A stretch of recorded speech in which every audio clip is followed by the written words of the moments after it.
Okay friends, ఇవాళ కొంచెం analyse చేసుకుందాం ఈరోజు మార్కెట్కి. ఇది 1 minute క్యాండిల్, ఇది 1 minute క్యాండిల్. ఓకే, మన రూల్స్ ప్రకారంగా 1 minute క్యాండిల్కి ఫిబొనాచి తీసుకుంటున్నాం. చలో ఫిబొనాచి తీసుకున్నాం, రైట్.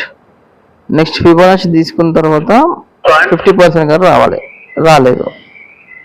ఓకే, ఈ 50% దగ్గరికి నేనేం ప్లాన్ చేసిన అంటే ఈ 1 minuteకి 50% కూడా రాలే కదా అని చెప్పేసి నేనున్నా. ఈ 50% ఒక లైన్ తీసుకున్నాం. ఓకే, ఈ 50% ఒక లైన్ తీసుకున్నాం.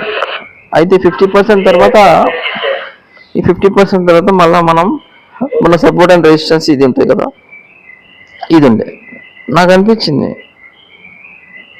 అరే ఇది మళ్ళీ బ్రేక్అవుట్ కావాలి కదా మనకి. ఇది ప్యూర్ బ్రేక్అవుట్ అయిన తర్వాతనే కదా మనం ఎంట్రీ తీసుకోవాలి. సో నేనేం చేసిన,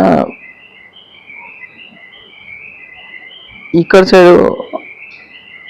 సైడ్ బ్రేక్అవుట్ కాకుండా, పుట్ సైడ్ బ్రేక్అవుట్ కాకుండా ఇక్కడ కూడా సపోర్ట్ తీసుకుంది.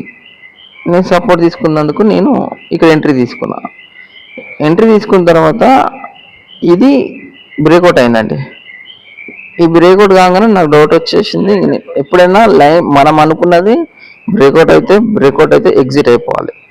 నేను ఇప్పుడు అదే చేసిన. మళ్ళీ ఒకసారి క్లియర్గా ఎక్స్ప్లెయిన్ చేస్తా, చూడండి. క్లియర్గా ఎక్స్ప్లెయిన్ చేస్తా, మంచి క్లియర్గా. ఇది 1 minute క్యాండిల్. ఓకే, ఇది 1 minute క్యాండిల్. ఇది దీని 50%. ఇది మన సపోర్ట్ అండ్ రెసిస్టెన్స్, అంటే సపోర్ట్. ఈ సపోర్ట్ దగ్గరకు వచ్చినాక సపోర్ట్ తీసుకుంది. కాల్ సైడ్ నేను ఎంట్రీ తీసుకున్నా. ఓకే, కాల్ సైడ్ ఎంట్రీ తీసుకున్న తర్వాత ఏమైంది, ఈ క్యాండిల్ ఉంది కదా, ఈ క్యాండిల్ బ్రేక్అవుట్ అయింది. ఈ సపోర్ట్ లైన్ బ్రేక్అవుట్ అయింది. బ్రేక్అవుట్ అయినందుకు నేను ఎగ్జిట్ అయిపోయినా, అంతే. సింపుల్ చెప్పాలంటే